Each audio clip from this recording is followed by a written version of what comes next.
রামাজান, রামাজান একটা ভিন্ন ধরনের দয়া। রামাজান যে কি দয়া আপনাকে আমি কি দিয়ে বুঝাই। আল্লাহ রাসূল বলছেন যে তিনটা জিনিসে মানুষের জন্য দুর্ভাগ্য। তার একটা হলো রামাজান আসলো এরপরেও মানুষ পাপ মোচন করতে পারলো না, এটা তার জন্য দুর্ভাগ্য। বৃদ্ধ বাপ মাকে পেল তারপরেও সে পাপ মোচন করতে পারলো না, এটা তার দুর্ভাগ্য। বৃদ্ধ বাপ মাকে আপনি মূল্যায়ন করবেন কি করে? বউ যে আপনার একেবারে উল্টা,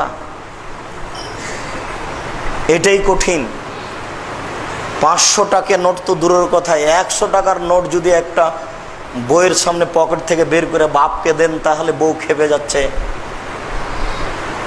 মনে হচ্ছে যে বাপ মায়ের সাথে আপনার কোনো সম্পর্ক নাই, বাপ মা যেন কেউ নয়, বউ যেন সব কিছুই। মনে হচ্ছে যে 30 বছর যাবত আমার বাপ মা জীবন বাজি রেখে পড়াশোনা শিখিয়েছে এই মহিলাটার জন্য। দিয়ে আমার বাপ বলেছেন যে যাও তুমি ওখানে যাও, আজ থেকে সম্পর্ক ছিন্ন করলাম। ঠিক এরকম মনে হচ্ছে বাপ মা এত ভারী। বাপ মা উল্টা কথা বলবে বয়স বেশি হলে, এ কথাও ঠিক। যত বয়স বেশি হবে বাপ মায়ের কথা তত উল্টা হবে, একেবারেই উল্টা। তখনও মেনে নিতে হবে, এটাই কঠিন। বৃদ্ধ বাপ মাকে পেয়ে যে জান্নাত কিনতে পারলো না তার জন্য দুর্ভাগ্য। আমার নামটা আসলো সাল্লাল্লাহু আলাইহি সাল্লাম বলল না, তার জন্য দুর্ভাগ্য। আল্লাহ রাসূল বললেন রামাজান আসলো, মানুষ রামাজানকে মূল্যায়ন করতে পারলো না, পাপ ক্ষমা করে নিতে পারলো না, এটা তার জন্য দুর্ভাগ্য। কোনোদিন ভেবেছেন কি আল্লাহর নবী বলছেন যে এজা দাখালা রামাজান ফতিহাত আবওয়াবুর রাহমা, রামাজান আসলে রহমতের দরজা খুলে দেওয়া হয়। এ কথাটা কি? রহমতের দরজা খুলে দেওয়া হয় এর মানে কি? জান্নাতের দরজা খুলে দেওয়া হয় এর মানে কি? তার মানে এখন কেউ জান্নাতে ঢুকছে? জি না, কেউ জান্নাতে যাবে না। এখন জাহান্নামের দরজা বন্ধ, মানে কেউ জাহান্নামে যাবে না। রমজান মাসে মরলেও জাহান্নামে যাবে না?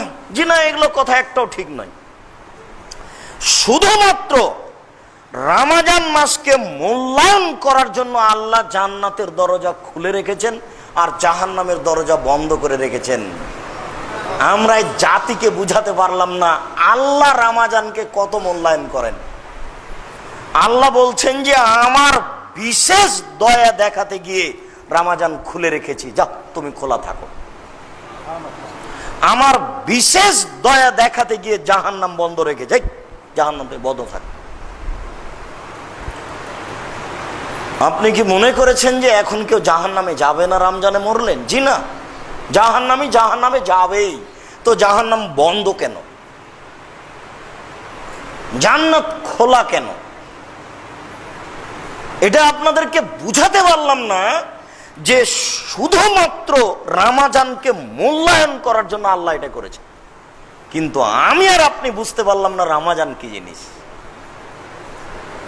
রমজান এসেছে, আপনি শুধু খালি 2 হাতে লুটে নেবেন দয়া। রহমত এভাবে খোলা আছে। এই জন্য রমজানের প্রথম 10 রহমত, মধ্যের 10 ক্ষমা, শেষের 10 জাহান্নাম থেকে বাঁচা, এই কথা ঠিক নয়। পুরো রমজান দয়া, পুরো রমজান ক্ষমা, পুরো রমজান জাহান্নাম থেকে মুক্তি। আল্লাহ রাসূল বলছেন যে ওয়াতাকাউ লিন্নাস, মানুষের জন্য এটা জাহান্নামের মুক্তির মাস। সারা মাস একবারে জাহান্নাম থেকে নিজেকে বাঁচানোর জন্য সে ব্যস্ত থাকবে আর রহমত 2 হাত দিয়ে লুটে নেবে। এটা তো বুঝাতে পারলাম না। নইলে কি আপনি এভাবে মিথ্যায় ব্যবসা করতে যান? বুঝাতে পারলে রমজান মাসে সব জিনিসের দাম বেড়ে যায়, রমজান মাসে জিনিসের দাম কমে যাবে। রাখাল কিষান কাজ কম করবে, কাজের মেয়ে কাজ কম করবে, কাজ বেড়ে গেল। সবাই যদি নতুন পোশাক কিনতে চান তাহলে তো দর্জি সাপ্লাই করতে পারবে না, দাম তো বাড়বেই। সবাই যদি 20টা ইফতারির আইটেম তৈরি করেন তাহলে তো দ্রব্যমূল্য ঘাটতি হবে। মানে ছিল এক, উল্টে গিয়ে হলো আরেক। দয়ার মাস 20 টাকা কেজি বেগুন হবে অন্য মাসে, তো এখন হবে 10 টাকা কেজি। তা না করে এখন হলো 50 টাকা কেজি, 100 টাকা কেজি, উল্টে গেল। তার মানে রহমত ধরতে গিয়ে এটা উল্টে গেছে। মানুষ বুঝতে পারলো না যে রহমত কি জিনিস, রমাজান কি জিনিস, এটা বুঝতে পারলো না। সম্মানিত দিনী ভাই, রাসূল সাল্লাল্লাহু আলাইহি সাল্লাম বলেন, মান সামা রমাজান ঈমানান ওয়া ইহতিসাবান গফিরা লাহু মা তাকাদ্দামা মিন যামবিহি। কেউ যদি ঈমান সহকারে নেকির আশায় রমাজানের সিয়াম পালন করলে তাহলে তার অতীতের পাপ সব ক্ষমা হয়ে যাবে। মান কামা রমাজান ঈমানান ওয়া ইহতিসাবান গফিরা লাহু মা তাকাদ্দামা মিন যামবিহি। কেউ যদি ঈমান সহকারে নেকির আশায় তারাবি পড়তে পারে তাহলে তার অতীতের সমস্ত পাপ ক্ষমা হবে। উল্লেখ্য যে তারাবি তাহাজ্জুদ একটাই সালাত, তারাবিও যা তাহাজ্জুদও তাই। চ্যানেল হাতে থাকলে মাতাব্বরি করতে হবে তাদের এটা ঠিক নয়। তাদের মনে রাখা উচিত যে বিচার একদিন হবেই। বেটা, তোমার লজ্জা থাকা উচিত। তাহাজ্জুদ 8 রাকাত, তারাবি 20 রাকাত, এই কথা তুমি কেমনে বলো? তোমার লজ্জা থাকা উচিত যে তারাবি কোনো হাদিসেই নেই। তাহাজ্জুদ তো আছে, কিয়ামুল লাইল তো আছে, কিন্তু তারাবি তো হাদিসে নেই। তো তুমি কি করে বলতে চাও যে তাহাজ্জুদ 8 রাকাত আর তারাবি 20 রাকাত? মানে তুমি যদি এটা বলো যে এটা পরে নাম পড়েছে, ওরা 8 রাকাত তারাবি পড়ে, আমরা 20 রাকাত পড়ি, এটাও তো চলে। তুমি বলো এই কথা যে তারাবি মানে আরাম নেওয়া, 8 রাকাত পড়ছে, 4 রাকাত পড়ার পরে তাসবিহ তাহলিল জিকির আজকার করবে, বসে একটু আরাম নিবে, তাই আরাম নেওয়া মানে তারাবি, পরে আরো 4 রাকাত পড়বে, তো এই জন্য তারাবি, তো এর নাম তারাবি। তোমার 20 রাকাতেরও নাম তারাবি, 8 রাকাতেরও নাম তারাবি, এ কথা বলো। কিন্তু কি করে তুমি বলো যে তারাবি তো 20 রাকাত, তাহাজ্জুদ তো 8 রাকাত, অতএব 8 রাকাত কোনো সলাতই নেই? তোমার লজ্জা থাকা উচিত। হাদিস তো বুখারী মুসলিমের। তুমি কি জবাব দিবে বিচার মাঠে? আয়েশা রাদিয়াল্লাহু তাআলা আনহাকে জিজ্ঞাসা করা হলো, তিনি বললেন রমাজান এবং রমাজানের বাহিরে 12 মাসই সালাত হলো 11 রাকাত। তুমি এটাকে রমজান মাসে তারাবি বলো? বলো। এটা তো পরবর্তীতে মানুষের দেওয়া নাম। কি করে তুমি বলতে পারো যে 20 রাকাত তারাবি? 20 রাকাতের হাদিস জাল। কে বলেছে? ওমর রাদিয়াল্লাহু তাআলা 20 রাকাত চালু করেছে। তুমি মিথ্যা কথা বলছো, জবাব তোমাকে একদিন দিতেই হবে। তুমি মিথ্যা কথা বলছো। ওমর রাদিয়াল্লাহু তাআলা সহিহ হাদিসে 11 রাকাতই চালু করেছেন, 8 রাকাতই চালু করেছেন, 20 রাকাত নয়। ভিতরে 20 রাকাতের হাদিস জাল, 20 রাকাতের হাদিস জাল, 20 রাকাতের হাদিস জাল। তারাও বলছে যে 20 রাকাতের হাদিস জাল। তারা বলছেন যে উমর পড়েছে এই জন্য পড়েছে, এই ইতিহাসও মিথ্যে। অতএব তোমাকে ফিরে আসতেই হবে। সব চ্যানেল তোমার হাতে আছে, এই জন্য কিয়ামত পর্যন্ত থেকে যাবে এটা নয়, কোনোদিন না কোনোদিন আমাদের হাতেও আসতে পারে ইনশাআল্লাহ। সেই দিন তোমার জবাব কি হবে সেদিন তুমি ভাবো। আজকে এই পিস টিভি আমাদের হাতে আছে, পুরো ধর্ম আমার 105টা বক্তব্য আছে, মোটামুটি পুরো ইসলাম আমি তুলে দিয়েছি, আমি চেষ্টা করেছি ইনশাআল্লাহ।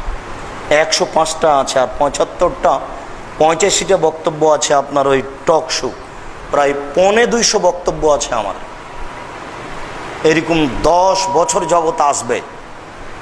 সেদিন একটা আলোচনাতে বলছে যে আব্দুর রহিম সাহেব, পিস টিভি চালু রাখতে দেখছি যে আপনার আলোচনা আসলে ছবি মূর্তির কথা। তো ছবি মূর্তির আলোচনা শুনে বাড়িতে যত ছবি মূর্তি ছিল সবকে আগে বের করে ফেললাম। এরপরে আপনাকে রিং দিচ্ছি একটা জানার জন্য। আমার বিবাহের সময়তে আমার বান্ধবীদেরকে নিয়ে সবাইকে নিয়ে ছবি উঠানো হয়েছিল, সেগুলো অ্যালবামে আছে, সেটা কি করব? তা আমি বলছি যে কাজ তো ওখান থেকেই শুরু হবে, মানে যেটা যত হেফাজতে আছে তার উপরে আগে আগে খেপে উঠতে হবে। হেফাজতে যত যেটা বেশি আছে তার উপরে তত খেপতে হবে, তাহলে বুঝতে হবে যে আমি বক্তব্য বুঝেছি এবং আমল করছি। অতএব চিরদিন 20 রাকাত বলার মতো ক্ষমতা নাও থাকতে পারে, পরবর্তীর চিন্তা করা উচিত। রাসূল সাল্লাল্লাহু আলাইহি সাল্লাম বলেন, মান কামা লাইলাতুল কদর ঈমানাও ওয়া ইহতিসাবান গফিরা লাহু মা তাকাদ্দামা মিন জামবিহি। কেউ যদি ঈমান সহকারে শেষের 10 রাত ইবাদত করে, 5 রাত জাগে, তাহলে তার সমস্ত অতীতের পাপ ক্ষমা করা হবে। উল্লেখ্য যে রমজানের শেষ দশকের 5 রাত জাগার রাত, বক্তব্য দিয়ে রাত কাটাতে হবে, এটা ঠিক নয়। সবাই মিলে খাওয়ার অনুষ্ঠান করে রাত কাটাতে হবে, এটা ঠিক নয়। 27 রমজানে লাইলাতুল কদর, এ কথা ঠিক নয়। এশার সলাতের পরে বাসায় গিয়ে একটু শুয়ে যান, 10 মিনিট, আধ ঘন্টা শুয়ে থাকেন, 1 ঘন্টা শুয়ে থাকেন, এরপরে উঠেন, সুন্দর করে ওযু করেন, সলাতে দাঁড়িয়ে যান। 11টা রাত আল্লাহু আকবার বলে শুরু করেন, আউযুবিল্লাহ বিসমিল্লাহ বলে সূরা ফাতিহা পড়ার পরে আর কিছু মুখস্থ নেই, শুধুমাত্র নাস আর ফালাক আছে। আপনার বাপও সুযোগ দেয়নি, আর আপনিও কোনোদিন সুযোগ নেননি, এই জন্য আছে নাস আর ফালাক। ঠিক আছে, পড়েন। নাস ফালাক পড়তে পড়তে পড়তে পড়তে পড়তে যখন বুঝবেন আর দাঁড়িয়ে থাকা যায় না, তখন চলেন রুকুতে যাই। এবার রুকুতে গিয়ে বলেন সুবহান রাব্বিয়াল আযীম, বলতেই থাকেন বলতেই থাকেন। সাহাবীগণ বলছেন আল্লাহ রাসূল রুকুতে থাকলেন সূরা বাকারা পড়ার সমান 2.5 পারা। কয়েক লক্ষ বার বলেন সুবহান রাব্বিয়াল আযীম। আর যে কিছু জানা নাই যে, চলেন সিজদায় যাই, সিজদায় বলেন সুবহান রাব্বিয়াল আলা, এটুকু তো আছে। বলতেই থাকেন বলতে থাকেন, এখন বুঝতে পারছেন আর থাকা যায় না, তখন উঠে আসেন। এরপরে দোয়া পড়েন রব্বিক ফিরলি বলতেই থাকেন, এরপরে সিজদায় যাই, আবার বলি যতক্ষণ পারা যায়। এ হলো 1 রাকাত, এইভাবে হবে আর 1 রাকাত, এ হলো 2 রাকাত, এইভাবে আর 2 রাকাত, এ হলো 4 রাকাত। এবার আপনি দরজাটা বন্ধ করে দেন, কেউ আসতে পারে ঘরে, কেউ আসলে আপনার কান্নাকাটিতে ব্যাঘাত ঘটবে। হঠাৎ করে কারো শব্দ চলে আসলে আপনার বিনয় ভাব কেটে যাবে। এই জন্য নির্জনে ইবাদত করতে হবে। বউ থাকবে এক ঘরে, আপনি থাকবেন এক ঘরে, ছেলে থাকবে এক ঘরে, মেয়ে থাকবে এক ঘরে। এই যে কান্নাকাটি শুরু হবে 4 রাকাতের পরে, এই মুহূর্তে জান্নাত নিতেই হবে, এখনই নিতে হবে। জান্নাত তুমি আগে দাও, তারপরে কোনো কথা আছে। 2 চোখের পানি ঝরঝর করে ঝরবে, হাত তুলে করবেন কি কিভাবে সেটা আপনার ব্যাপার, তবে জান্নাত এখনই নিতে হবে, নিতেই হবে। রব্বিগফির ওয়ারহাম আনতা খায়রুর রাহিমিন, প্রতিপালক তুমি দয়া করো, তুমি ক্ষমা করো, তুমি যে বড় দয়াবান, তুমি যে বড় ক্ষমাবান। তুমি যদি দয়া না করো, তুমি যদি ক্ষমা না করো, আমাকে কে দয়া করবে, কে ক্ষমা করবে? আমি বড় অপরাধী, তুমি বড় দয়াবান। আমি বড় গুনাহগার, তুমি বড় ক্ষমাবান। তুমি আমার প্রতি একটু দয়া করো, তুমি আমাকে ক্ষমা করো। এভাবে বলতেই থাকেন, বলতে বলতে দেখবেন 2 চোখের পানি ঝরঝর করে ঝরে আসছে। এই ভাব ঘন্টা যাবত থাকবে, কয়েক ঘন্টা থাকতে পারে। আপনি ক্ষমা নয় এত হোমসি খেলে মনে করলেন? এই কি লাঠি দেখিয়ে ক্ষমা হয়?